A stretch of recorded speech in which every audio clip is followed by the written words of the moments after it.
Hi, Flora. It's so good to see you today.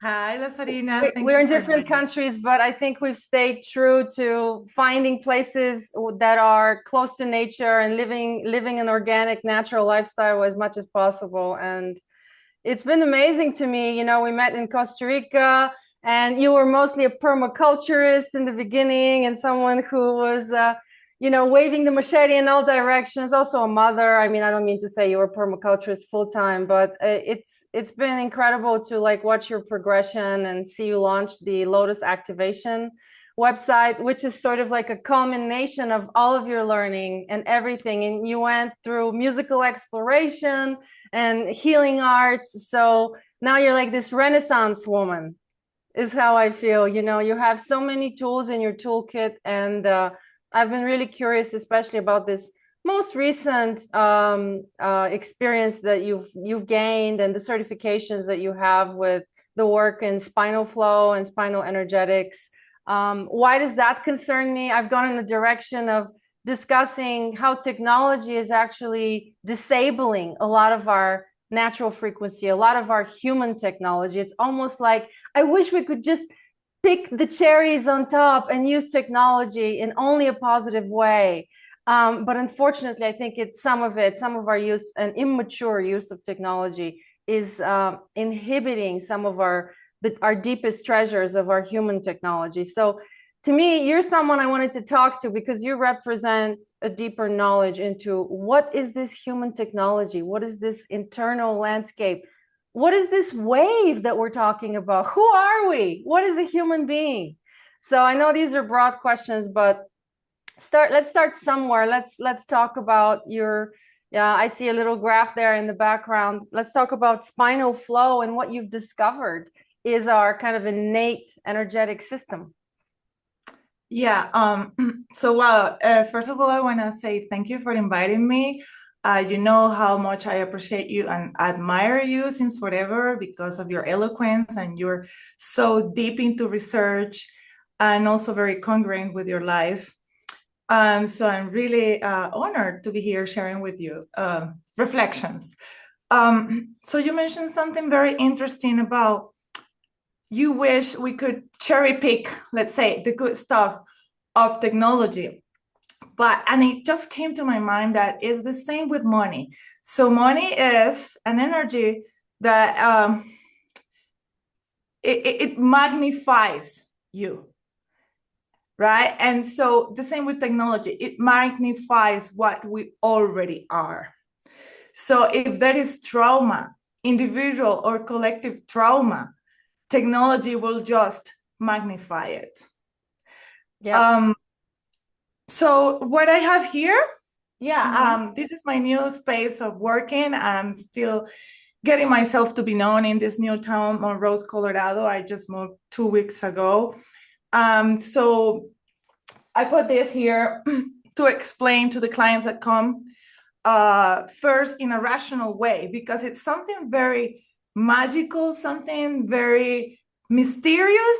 But in order to ground it first, um, and start somewhere in the body, in the rational thinking, then we kind of explain Mm-hmm.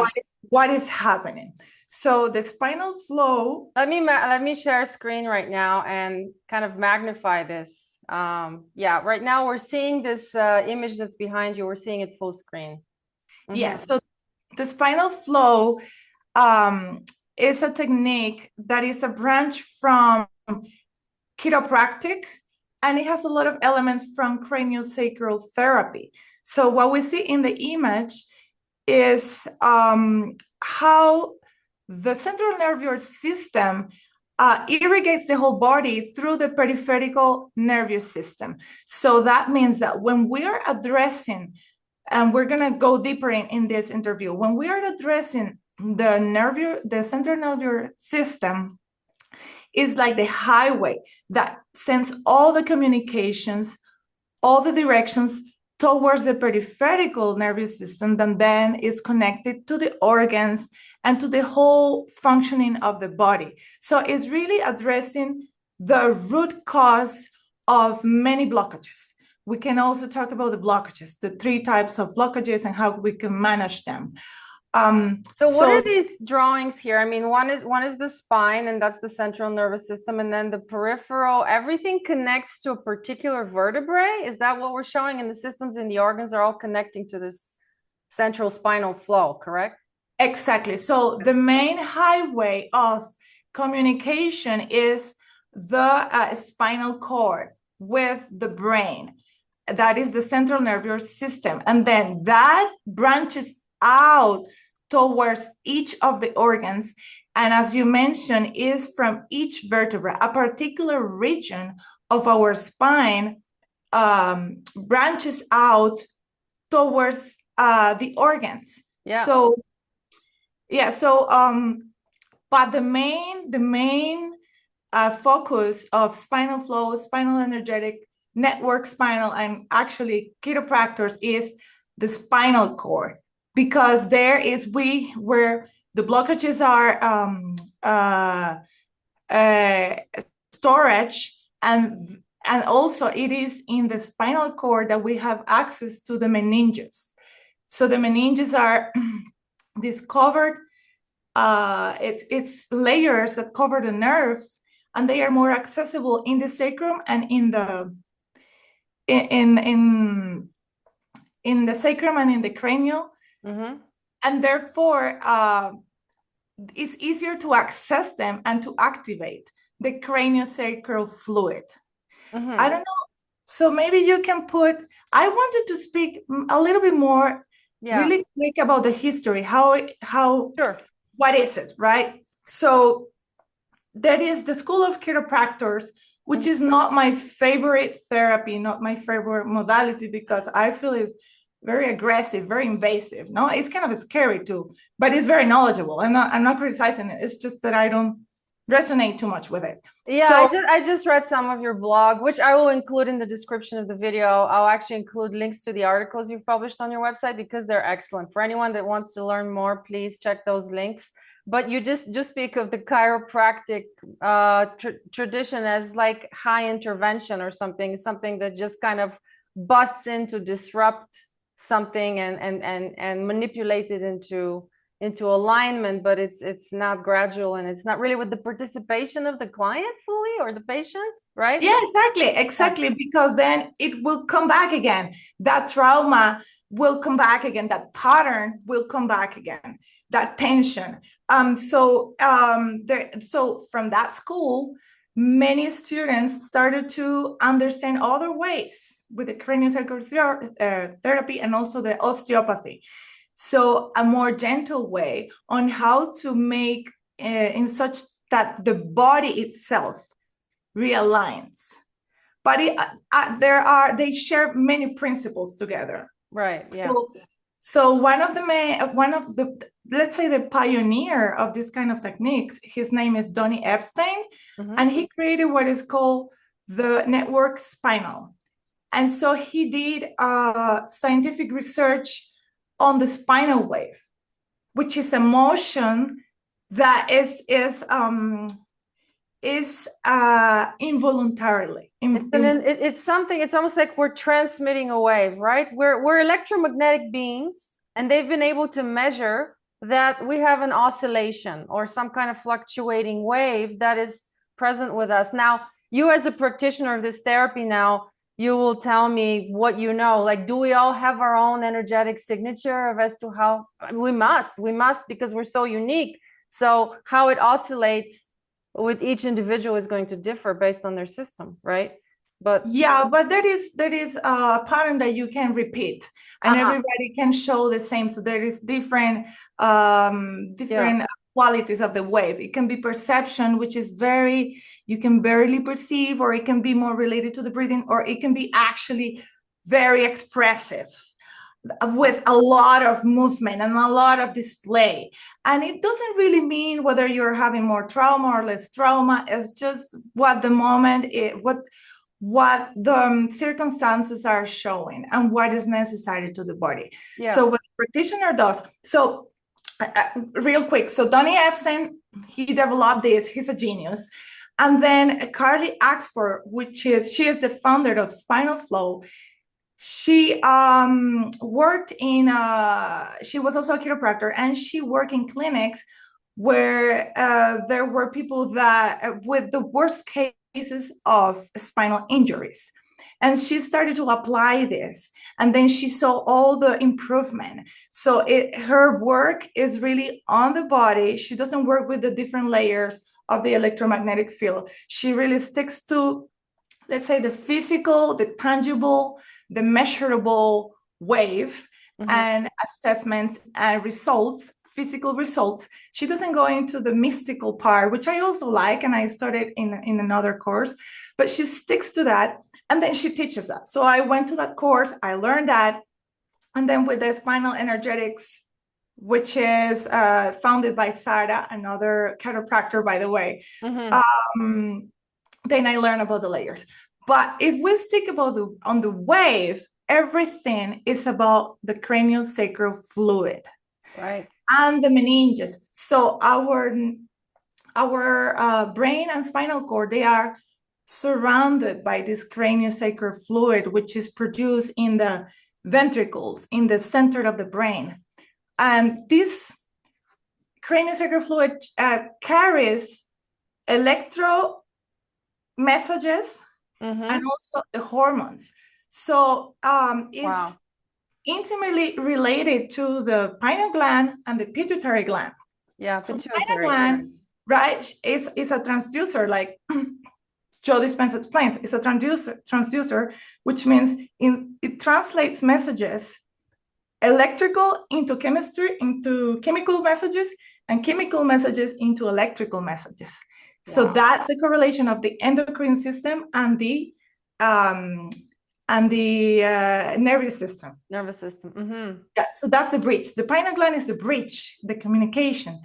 And so it sends the direction to the pituitary gland, which is the master gland. The pituitary is kind of, energetically speaking, is here. The pineal gland, we feel it more here.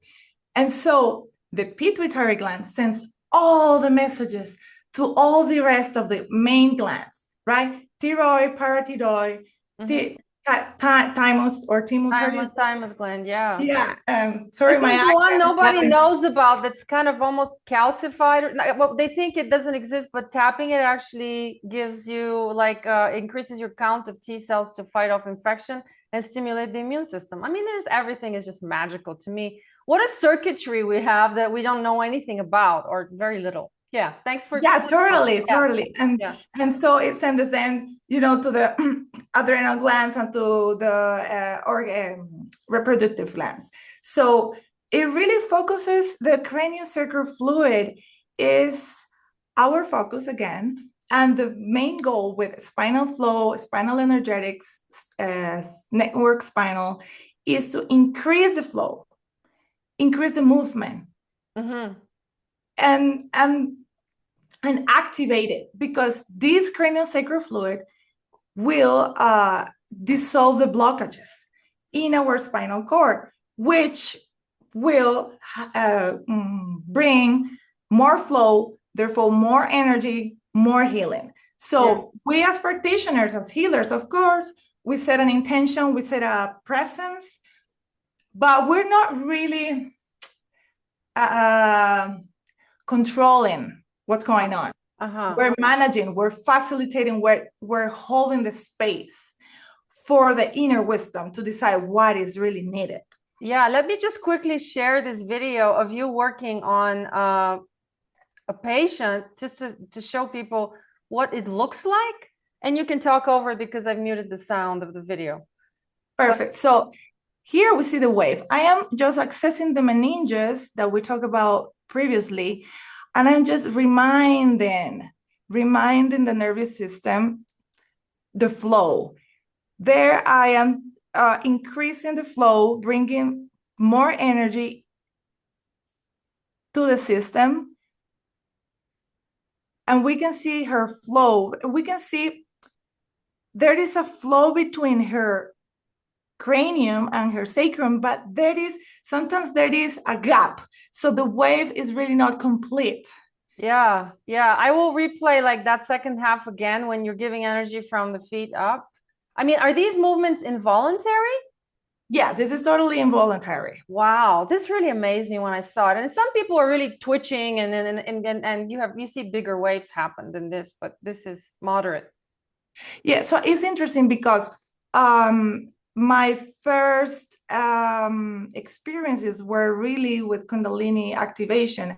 And the Kundalini activation, let's say, is more of a feminine practice where there's a lot of intuition there and it's free, right? And the movements are really entropic. But it really served me to dissolve a lot of trauma, which were mainly stored in the lower centers. And so when I went to receive for the first time network spinal work, Mm-hmm. I was, my body was just flow randomly.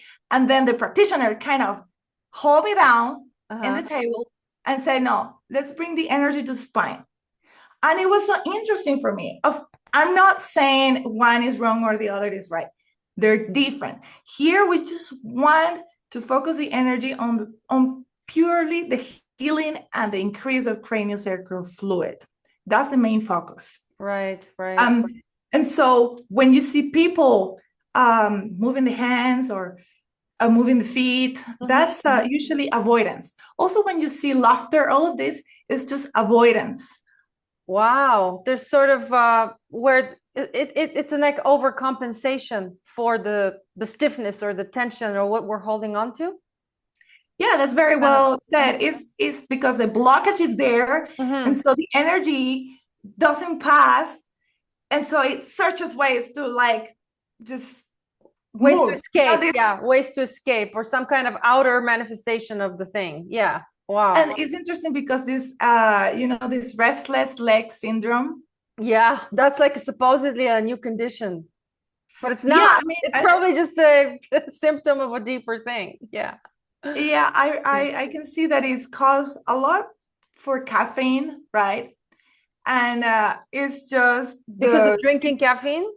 yeah, Yeah. Ah. an Okay. overload of caffeine and a system that is overstimulated or just over. It's just so much stress is stored Yeah. and it causes this Wow. That's probably harmony. like adrenal exhaustion too, of some level. Yeah, Yeah, yeah, yeah. Yeah. probably. Yeah, related to Uh-huh. that. And so let's talk about the blockages now that we talk about the entropy and the what is it, the avoidance. So But before that, like, what are you doing with your hands? It just seems like such a minor touch for such a major event. so the yeah, the hands, first of all, the hands are connected to the heart, Hmm. right? From maybe T1, T2 in the vertebra. So there's already a connection. Hmm. C7 also is involved there. And so they are givers. And in the surface of the hands, we have a lot of magnetism. And it makes sense to grab stuff, right? Hmm. So what we do is we connect to the meninges, which is the layers that cover the nervous system. Hmm. And Hmm. they are very accessible, as I told you. Once we connect to that, the body searches that. So we want to be like, okay, come here, Uh-huh. come there, come here, come there. Once it's active, it's like Uh-huh. awaken. Then we increase the energy. We search a way to increase the flow. Yes. So you're essentially scanning with your hands. Yes. Yeah. And Yeah. hmm. We're scanning with the hands, and there is different points. So there are more than 33 access points. And so we really want to see the movement. It's a lot of observation. Hmm. Now, there are ways we're going to talk about it, right? Of activating yourself and activating the craniosacral fluid on yourself. So if you can activate it yourself, what is the purpose of having a facilitator? Mm. Well, it's good to do both. I mean, win-win. Totally. So one, you can self-activate through meditation and this and that. Um, Oh, the really? purpose, Meditation activates the cerebrospinal fluid. yeah, totally. Yeah. Hmm. The main goal is first bring the client into alpha waves right? Getting out of the head, out Mm-hmm. of the high beta, Mm-hmm. alpha waves, relaxing Mm-hmm. so that we can access the nervous system. Otherwise, it's very difficult. In the alpha state, the subconscious is open. Yeah. So the intuition is open. So it's a very magical thing, but it's a real thing. Yeah. So once the client is there, then I can access. If the client is still in beta mode, is not relaxed, Mm-hmm. it's impossible because it's not receptive. And that's where I'm coming. That's where I'm going next. Mm-hmm. The facilitator is in a positive polarity, and the client is in a negative polarity. What does that mean? The client is the receptor. He Mm. is open to receive, completely relaxed, surrender. And the facilitator is in an active mode with the intention. So this allow, now we have two electromagnetic fields interacting, and there is more energy just by the simple fact of the facilitator observing it. And this is the quantum theory of the observer, that Yeah. it increases because we put the intention and the observation. Mm-hmm. So when I do my activations my own, I have great insights. It's beautiful. But when I am facilitated, it's another level. Wow. They're very different. So when you say insights, like you have what? When Well, you telepathic things happen, or what is it? Mm-hmm. well, I think the more we work on ourselves, Uh-huh. the more superhuman qualities we develop, right? Um, I Yeah. don't want to go to woo-woo, Yeah. but It's not we are sharper in our thoughts, right? mm-hmm. We're more manifestators. We make better decisions because when I say insights, it's basically information through intuition, realization, epiphanies, Yeah. understanding. And when we have more information, we make better decisions, Yes. better choices that brings a better life, better opportunities, etc. Yeah. And it better be the right information rather than some kind of diluted state. So, I mean, let's talk about that. It sounds like what you're doing is, yes, you are enabling the flow of what is already there, but you're also clearing the channel. Like you're clearing the channel of this static, of these things that don't belong, you know. And it's both like a purification and a return to our natural state. So I mean, I call this podcast the Fully Human Podcast because I'm continuously asking the question, what is natural now? I mean, people are trying to obscure the meaning of natural, the meaning of organic, and what is human, how do we define the human being when we have all these things that are trying to imitate us and technologies that are claiming to be better than us. And so I think the path to take is to really go deeper into understanding what makes us human, what makes us fully human, and what is our natural state, what is our inhibited state, what is our elevated state, and just to see everything as a gradient. And this is fascinating to me because I'm like, wow, there's so much simplicity in what you are teaching today and sharing with us about.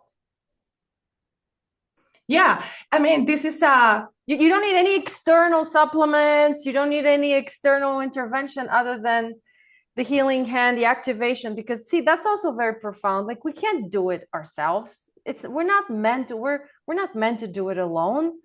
yeah. You need the other human being to activate your potential, your higher potential, and your higher healing timeline. So Yeah, it's like also a relationship.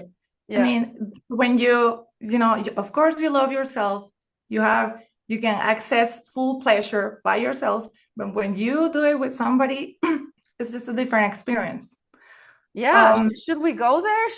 I mean, I think you have it listed on your website as well that you have taken some workshops in energy orgasms, and is that sort of completely related to what we just spoke about? It's yeah, it's completely completely related. related. Yeah, yeah. And of course, it's all about the nervous system and it's infinite because we are energetic beings in the sense we are electrical beings, electromagnetics, Mhm. right? Yeah. So Joe Dispenza explains the thoughts are electric and then the feelings are magnetic. Hmm. And so what he explains actually is very important, not only the technique, but I forgot the word in English, the paradigm. The The paradigm. paradigm of thought. So what Joe Dispenza, which I consider one of the greatest masters in this era, he is bringing ancient knowledge into scientific language, which is universal. He's not creating anything else, but he's just making it massive, making it understandable by Western societies, because we're very cerebral, we're very rational. We need to understand what's going on in matter, right? Yes. The matter is the past. This is the result. It's just the past. But what was before and what's in the future? So where And was isn't I it going? interesting that you attended Joe Dispenza, was it a summit? I don't know what it's called. And isn't it interesting that his whole journey and the inception of everything that he is today as a public figure was because of a spinal injury? Yeah. Yeah.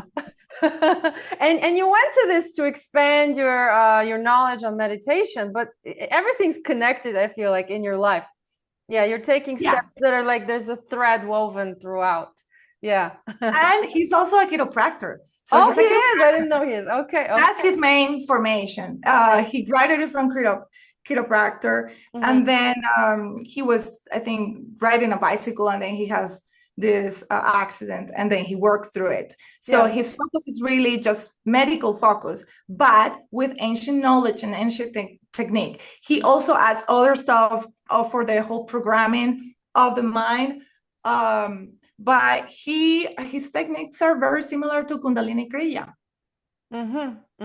Interesting. So can I ask you just quick? I know there's so much to cover, and we can talk for hours. But what is One question at a time. oh, what is the difference between spinal flow and spinal energetics and Kundalini? You have them listed separately as separate therapies, modalities that you offer, and I'm just wondering what the difference is. Okay, cool. Great question. So, it's the same, right? We're always working with the electromagnetic field, but in different ways. So, let's start with the spinal flow. Spinal flow is merely on the body, and it's a great word to start like introducing these modalities in your life. So you're If you saying find nearly on the body, it means like it's more embedded in the physical form in and the physical, and yes. structure. Okay, got it. Yeah. So I would say that network spinal, which I cannot, I don't know about that. I have just received, because in order to practice that, you have to have a title of a chiropractor or a doctor degree in order to study that. So that modality and spinal flow, I consider they are more masculine in the sense that they perceive goals. They are very scientific. You do this, you obtain this exact result that you can repeat, and you Yeah. can assess, and you Yeah, can very measure. quantifiable and measurable. Yeah. Yes. And medical, clinical. And the spinal energetics is like in between. And then the Kundalini activation and Kundalini body work is the feminine way, is the feminine modality, where a lot of the time you use music in order to facilitate, especially the process of the mind, so that the mind clings into something, then you use the music. Mm. The music is Are you making an analogy that the Kundalini work is like listening to music? Is that what you're saying? I'm trying to the understand. Kundalini. Sorry, can you repeat? You're making an analogy that Kundalini work is like listening to music? No, No. I'm Sorry. saying that the Kundalini body work and the Kundalini activation, they use music as Uh-huh. an anchor to the mind, to kind of to get rid of the mind Uh-huh. in order to access the subconscious. Yeah. And also the music is a wave in the field that facilitates the intention. It's like when you take a medicine and it has a carrier. So the sound, this is why sound is so important. The sound is the carrier of the intention, of the energy, and it amplifies it. It really facilitates it. Yeah. makes it more easy. That's what I mean. So Kundalini activation is more empiric and is more experimental and is more free and it's more intuitive. There's no regulations. There is not a specific goal in it. Yeah, yeah. And it can happen in degrees and nuanced ways. It's not like, yeah, there's no milestones like you've done it, you're finished. It's sort of a process, right? Or It's a process, and yeah. you can have chakras awakening, and Mhm. they say that it's different from a fully awakened. I've had out body experiences, especially with Joe Dispenza. It was really there. It was really out there. It was crazy out there. What do you But mean out of body? You were meditating and you went out of body? like you don't know the time, you don't know where you are. You're in Uh-huh. this realm, and you don't interact with the field in another way, in another dimension, out of time and out of space. And yours is a very lucid dream. It's a lucid dream, but you're fully aware of it Mm-hmm. and you remember it. Yeah. And of course, it brings insights and purification. There's a reason for it. It's not random. So you touch a very important subject, which is um, how do we know if it's real or not, if it's beneficial or not, if it's demons or not, right? I Let's don't put a know about name. demons. I never said that, but okay, let's throw it in there. Some people call it demons. I don't believe in demons, or I Ah, used not to believe in demons. Like the paradigm of thought is really complex, right? Some people call it demons, other people call it darkness, yeah. Some call it shadows, entities that attach. They're not, entities. or elements that are not fully human. They're subhuman. They are latching onto our infrastructure to feed off of our bioelectric, but they're not. They're not. They're like a friend of mine just called them hitchhikers. Yeah. I And was like, this is so funny. I'm gonna use that word. They're like hitchhiking and they, get a ride, but then they're not really beneficial, some of them. Yeah. Mm-hmm. yeah, and we could even say that they have a physical manifestation as parasites in our Mm. guts Okay. Yeah. because they influence our thoughts, our decisions Yeah. when they are in our guts. And create unhealthy cravings to food and everything else. Anyway. Yeah, and craving foods and industrial foods is related, at least in adults, to pornography addiction. It's like all related. The mind body experience is all one, right? Yeah. So what I was gonna say is that How do we for know that it's me, beneficial? That's what you were gonna say. Yeah. yes, Mm-hmm. for me, what I found is that in order to be safe and to really know that it's not me being delusional Mm-hmm. and not getting confused, I I believe it's very important sobriety, not taking it Sobriety. Sobriety. sobriety. Yeah. That's a key point for me. Like Mm-hmm. that's not negotiable because um, your whole psyche can be disrupted, can be manipulated by chemicals that your own body is not producing. Yeah. Yeah. I was So gonna save this for another podcast, but with you maybe part two. But yeah, it's you wrote an amazing article that I have shared with some people about exogenous and endogenous substances. So exogenous is everything we take from the outside, but that can include food. But yeah, there's different levels of how impactful these substances are on the psyche, and then there's the endogenous, which is something we're wired for naturally to produce serotonin, to produce chemicals that are, yeah, endorphins, etc. Right? So and I don't know if you've read Molecules of Emotion from Candence. no, but I'd like to. Yeah. Hmm. Yeah, it's if you get it in audiobook, is easy. So she has a PhD, I think, in neuroscience or something like that, and she demonstrated that we have the receptors, like the opioids and all the drugs, affect us only because Hmm. we have the receptor. She discovered that. Before that, it Yeah. wasn't. Yeah. like people didn't know about it. So Yeah. we have the receptor. Therefore, if we have the receptor, is because we are capable of producing those same substances with Exactly. our chemistry. And since you were saying the human powers, fully human, right? We have this avatar that has these organs that each one has not only a physical function, but an emotional function, and a function mainly that is helping us to elevate and to connect to source. So this is a machine to connect to source if we treat it properly, Yeah. right? Rather than a machine, I'll say, okay, a vehicle. I'm sorry. Yeah, Machine yeah, that word is not better.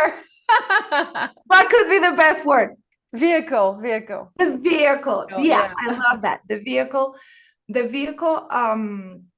for that. And And something you're saying that's a more reliable system because we know what we're dealing with. We're dealing with the inner terrain, we're dealing with our innate receptors, and we are producing a biochemical reality that is our own and nobody else's. I mean, is that what you're saying? That it's a more reliable way to come close to truth and alignment? yes, because you will never do or have any overdosing. First of all, you don't have Ah, overdose. that's a The very body, the mm, body knows exactly what can you integrate, how much can you integrate, it's and it's also self-regulating. It's self-regulating all the time. Yeah. all the time. Mm-hmm. So it will never harm you. It will never cross the edge of safety. Um, so we have, I think, with this whole plant medicine world, we have access to, yes, other dimensions, but there is lack of integration and comprehension and really comprehension of it. So the Mm-hmm. conclusions can be distorted. Um, so one thing that I've been wanting to say also for everybody to understand what the craniosacral fluid does when it flows is dissipating the blockages. And we have three main blockages. This is in the chiropractic school, osteopathy school, it's all the same. We have chemical blockages, Mm-hmm. all the chemicals that we consume in our foods, but also what we smell, all of that in our routine. Then we have physical blockages, which Yep. is more related to injuries, right, that we've had. And we have emotional blockages. The emotional blockages is also chemical, but it's produced from an emotion. It's not a substance that we Yeah. took. So the emotion, as we explained before, the emotion creates a message, a chemical or hormonal messages that Mm-hmm. affects our body. And so if the emotions are very intense, they create blockages, right?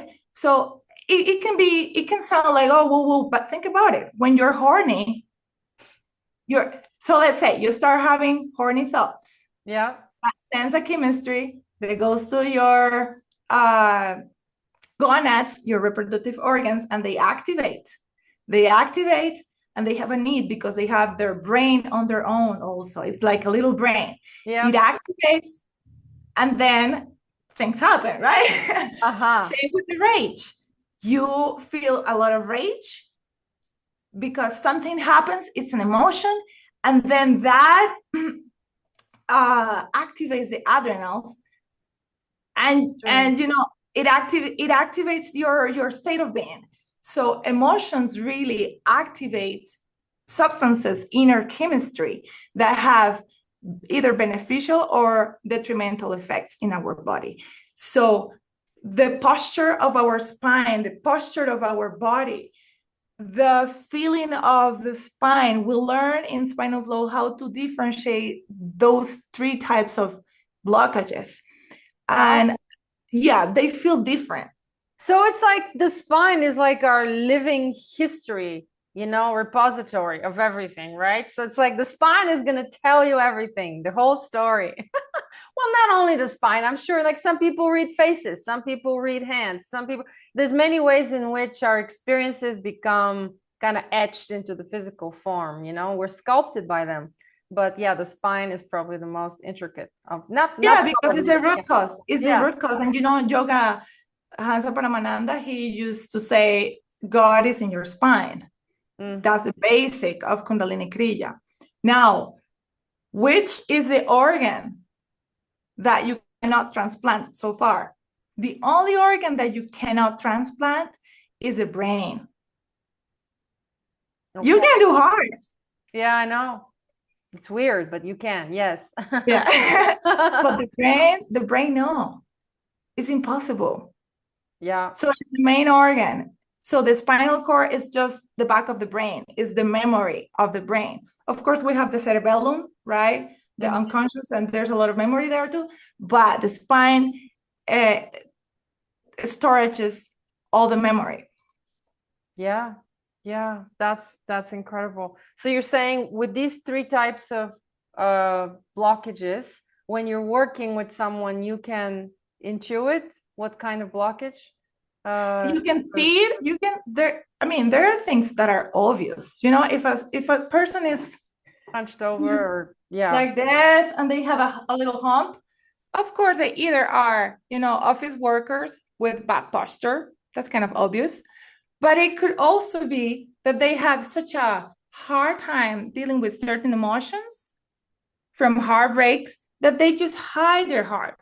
Yeah. So if a little kid has, a trauma, they hide their heart, and they end up having this. And then the flow of energy is not going to be the same, because there's a certain kyphosis and a certain lordosis that is meant for the spine to properly flow. I mean, for the energy to properly flow in the spine. Yeah. So not only the posture, but when you feel each of the vertebrae, if they feel bony, if they feel with kind of a mushy, if they are covered, sometimes you don't even see it. Sometimes you don't even feel it. The vertebrae are not accessible. So all that denotes a different type of chemical storage in a different particular area. And there is this study, I forgot the name. Oh, sorry, I was not prepared enough. No worries. I think it's Windsor autopsies. Don't quote me on the name, but you can try to find it. Windsor autopsies in the 1900s. So in the beginning of this century, yeah.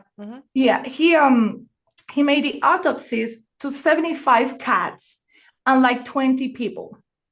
And he found, and this is the basis of chiropractors too, he found that the cause of death was reflected on a particular area in the spine. So the spine, not the bones, the bone, of course, the alignment, but also the nerves in that particular vertebra displayed a type of anomaly. And he saw a correlation between that area in the spine and the pathology. Like it was a pattern. Yeah. Oh, it was, I don't know, something related to the lungs. Therefore, it was between T1 and T8. Fascinating. Yeah. Yeah, this research has been ongoing for a while, but then the particular therapy that you're involved in and certified to do now is only emerged in the 1990s, right? Which is pretty recent. The spinal. Yeah. Yeah. Wow.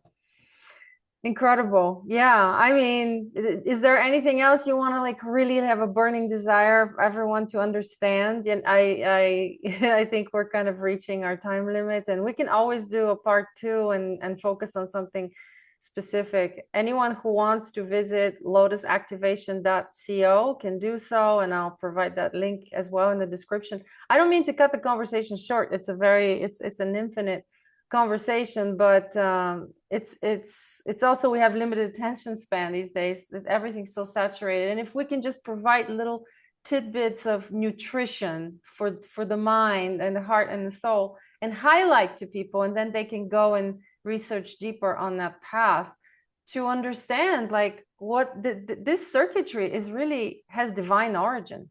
The way you're describing this, no one other than a sublime artist and creator can come up with this fine-tuned design, this feedback system, this this navigation system, whatever you want to call it. And by learning more about it, not just scientifically, if we can kind of bring this reverence in the heart, like, wow, this is an incredible creation that we are. We're a walking miracle here that can always self-regulate, always goes back to homeostasis. Or if we mess up, there's a way to store the junk and not kill us, you know? I mean, I'm inspired. I'm inspired by this conversation and by your work. The last thing that I could talk about is the energetic or energy orgasms. Yeah. So this is, I'm sure we'll get a lot of viewers if I tag that. yeah, because we're always searching pleasure. That's normal. We're searching pleasure and avoiding suffering.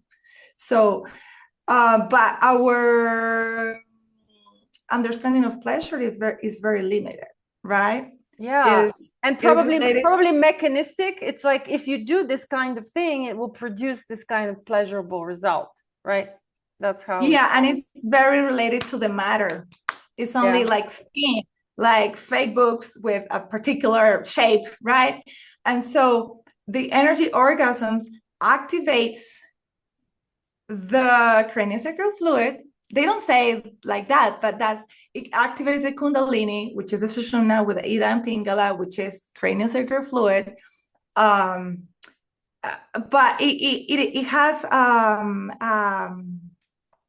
a sequence that is so tantric and is so subtle and is from pleasure. So sometimes Kundalini activation can be and the armoring, something that is called the armoring, can be related to pain and trauma and releasing trauma. Energy orgasms only focuses on pleasure and bringing pleasure. Now, there is a spectrum of orgasms, right? The physical orgasm is just this. Yeah. But then you have energy, which is expanding and connecting to higher realms of consciousness and downloading information and bringing back homeostasis. And then you also have a very low spectrum of the pleasure, which is porn. That gives pleasure. I mean, the people, I'm going to sound, controversial. Porn is a symptom of some other deficit or lack of connection, and yes, I agree that it's a lower form of sexual engagement because it's all focused on instant gratification and objectification rather than connection. So yeah, I know it can be worse. It can be linked to suffering and humiliation and pedophilia. And so that, I mean, the pedophiles, yeah, they have pleasure, Lazarina. It's a twisted pleasure. Yeah. They do have pleasures, and the rapists, they do have pleasure, but it's a lower pleasures that keeps you attached, trapped in low frequencies, versus energy orgasms expands you into higher frequencies. So you experienced this? I mean, come on, let's get to the juicy part. Yeah, I experienced it, and I can teach anybody how to experience it on their own. Yes, but it's not the same that with somebody, and it's not sexual. That's the interesting part of it. In this technique, you don't touch sexual organs. You can, like with my partner, of course, we take it to another level, but just with it's really connection and activation of this energy in a certain sequence with a certain intention. Would you say it's something very difficult to get to, or like would someone get to that place in one session, or would they have to, because you're saying it's not like other tantric arts where you have to first remove the trauma in order to tune into the pleasure that's available. You're saying it's almost like it's a win-win. Like you can tap into this stream of pleasure we all have, regardless of traumas and blockages. Yeah, you can tap it in a safe way. Yeah. Okay, we know there is Kundalini syndrome, which is when the Kundalini activates, not the Kundalini, I would say particular gateway or a particular chakra activates in the lower ones, and then it creates a lot of trauma. So it creates either like horrible horniness, and or rage, or some people shake for 4 days and they don't know how to control it and they don't know what to do, or they become psychotic. So that can happen, right? If there's a lot of trauma and you haven't gone through catharsis, through purification gradually. So saying that everybody can experience, yes, I think so. It all depends in the container. And I teach it online. I'm doing the course. I'm mainly focusing in Spanish. I want to bring this to Latin America, to the girls, so that they stop giving their energy, their feminine energy for free, and stop this nonsense and really go inward. But I can teach it online, the technique, but to facilitate it, I cannot facilitate an energy orgasm session online, because it's really related to the touch, to the safety. Everybody will have a different experience. The more you experience it, the higher the comprehension and the expansion is going to be. But it's like we cannot compare university to elementary school. It's not like one is best. They're different, and there's an evolution of it. I got it.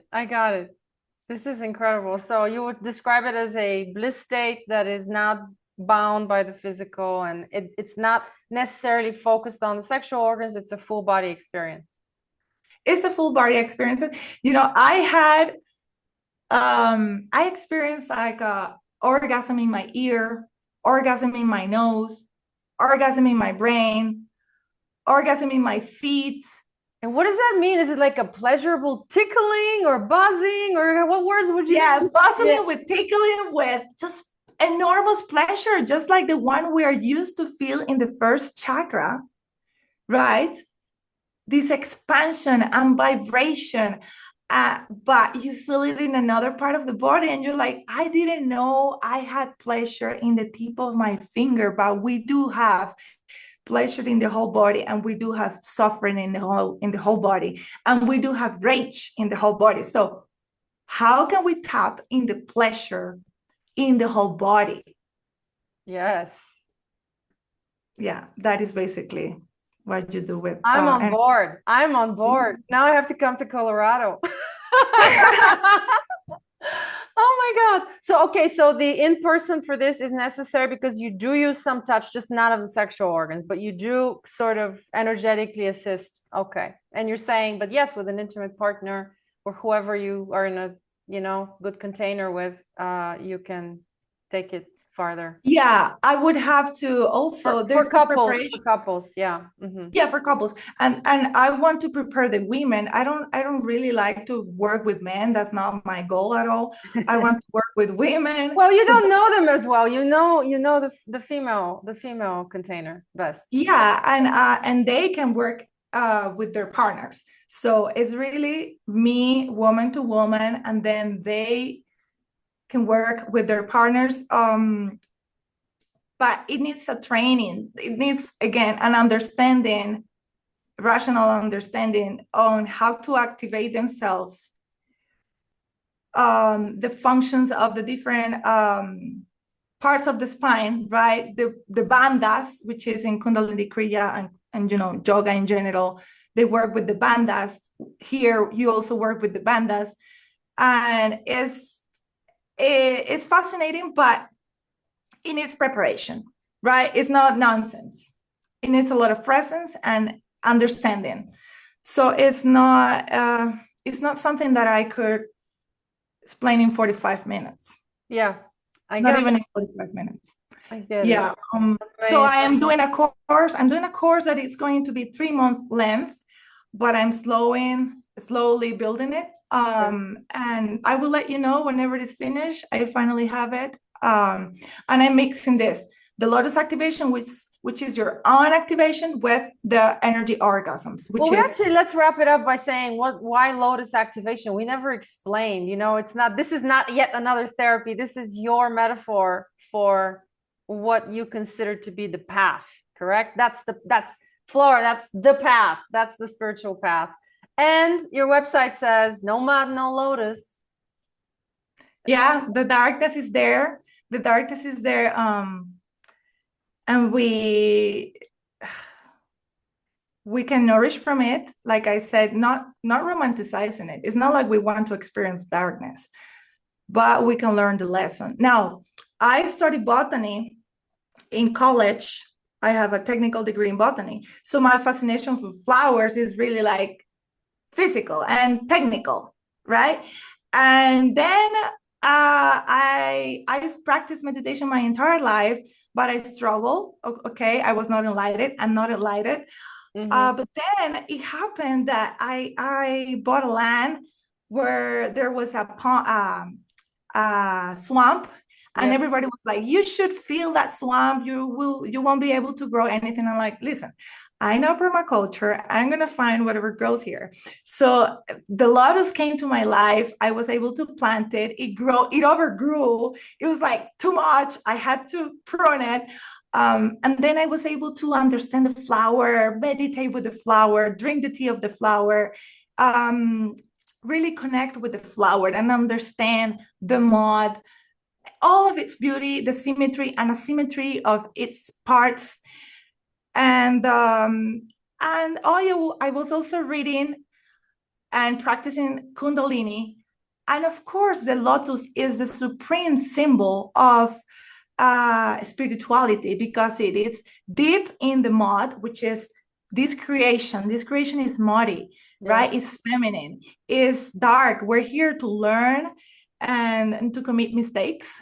And so, but it eventually grows and converts this into the most giant and beautiful flower that I've ever seen. And this stinky smell of the mud converts into this Aroma. Yeah.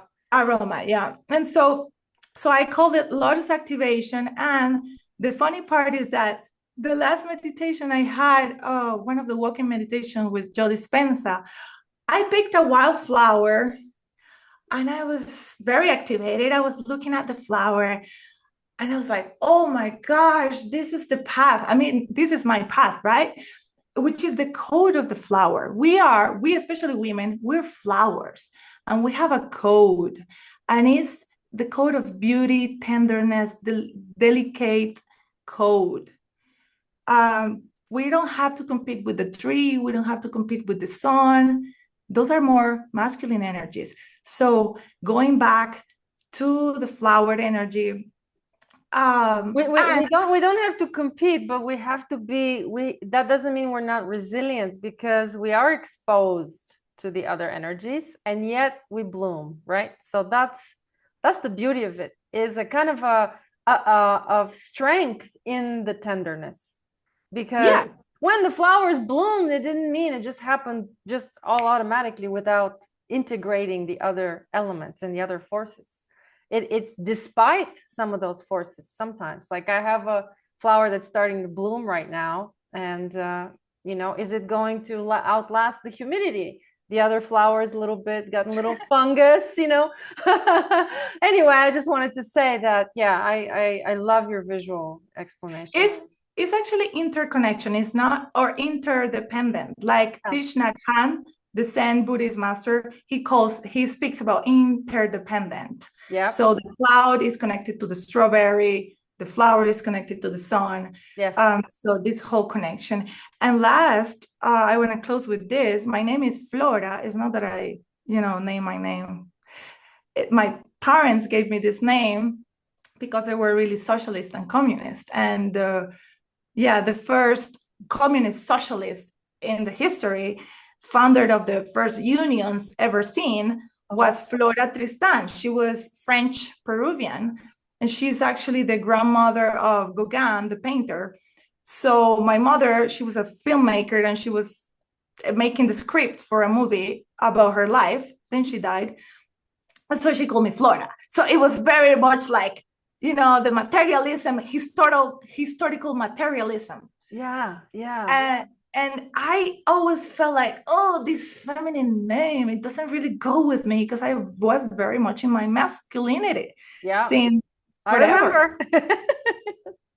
Yeah, and then now I am so at peace and so honored. I feel like my name determine my mission, and that is beautiful to feel that way. And also, like I was thinking of you, Lazarina, Lazarus, right?